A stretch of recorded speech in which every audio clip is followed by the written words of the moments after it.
And welcome back to Rob Schmitt Tonight. Coming on the heels of the Supreme Court upholding Texas's abortion ban, today South Dakota Governor Kristi Noem signed an executive order directing her state's Department of Health to establish rules preventing what are called telemedicine abortions and also chemical abortions in her state. And Governor Noem joins us tonight to talk more about this. Thank you so much for coming on. It's good to see you. Oh, it's good to be with you. Thank you for inviting me. Absolutely, yeah. So for everybody at home, we say, chemical abortions. We're talking about basically pills that can be taken to abort a child. Explain exactly what is happening in South Dakota, what you guys are up to. Well, I signed an executive order that would ban all abortions that would happen by telemedicine, so over the internet or by the phone. And what the Biden administration is trying to do is to provide abortion on demand. And we're just not going to allow that here in South Dakota. It's 4 times more dangerous to get an abortion in that method. And honestly, I believe in protecting every single life. I will fight for it every day. And to create an opportunity for someone to make a phone call, get on the internet, and let a stranger help them abort their child is just unacceptable. Understood. What did you make of the Texas law, the 6-week rule going into effect? I look at it from a political perspective. I worry that it might give a very fractured party kind of something to all get behind and unify behind. What are your thoughts on it?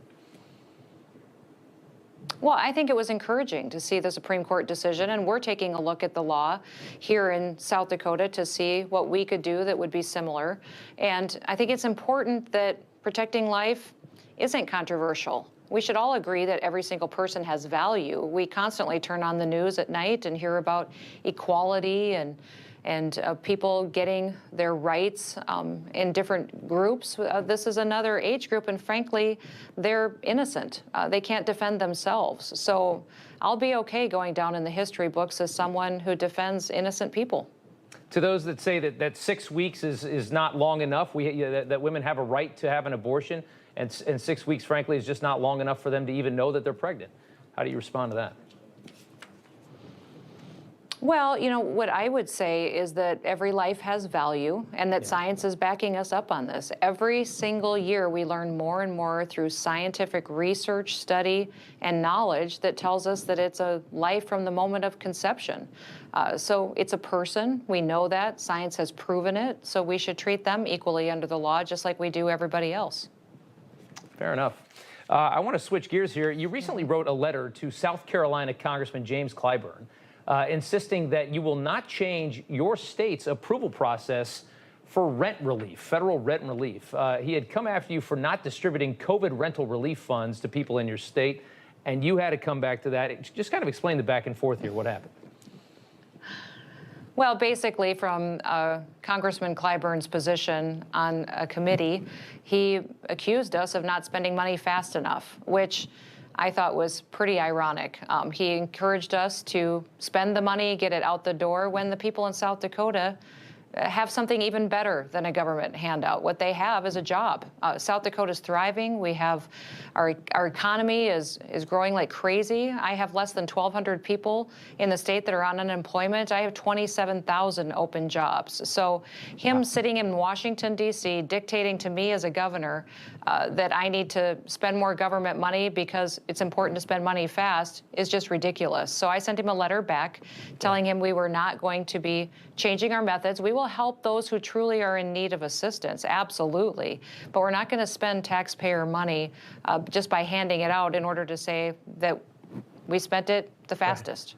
Right. Yeah. I mean, you say you have 1,200 people unemployed and you have, what did you say, 27,000 jobs. I mean, that's kind of a microcosm of the problem we have in this country right now. We have a lot of people that are for some reason on unemployment while we have even more jobs available. We have 10 million available jobs and about 7 million sitting on unemployment. Doesn't make any sense, does it?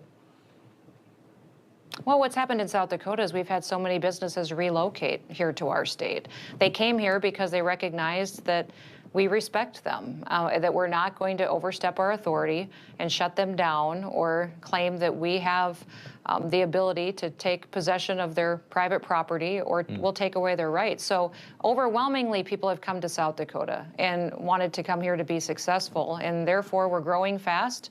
We're making some adjustments, doing a lot of training opportunities and recruiting people here to fill those jobs. Understood. It makes sense to me. South Dakota Governor Kristi Noem, I'm going to actually see you later this month in beautiful California. We're going to be doing a town hall there with the governor and spending some time at the Reagan Ranch as well. And I very much look forward to that. It's good to see you again. Oh, me too. It'll be my first trip to the Reagan Ranch, so I'm excited. And excited to see you too, Rob. I appreciate that. Good to see you. Thank you so much, Governor. Take care. You bet. Have a great day. Hey, I'm Rob Finnerty. Thanks for watching. If you enjoyed this video, please join the conversation in the comments below. Don't forget to subscribe, too. Hit the bell icon to be alerted to breaking news. And remember, there's a whole lot more on Newsmax TV, America's fastest growing cable news network. Newsmax TV, we're real news for real people.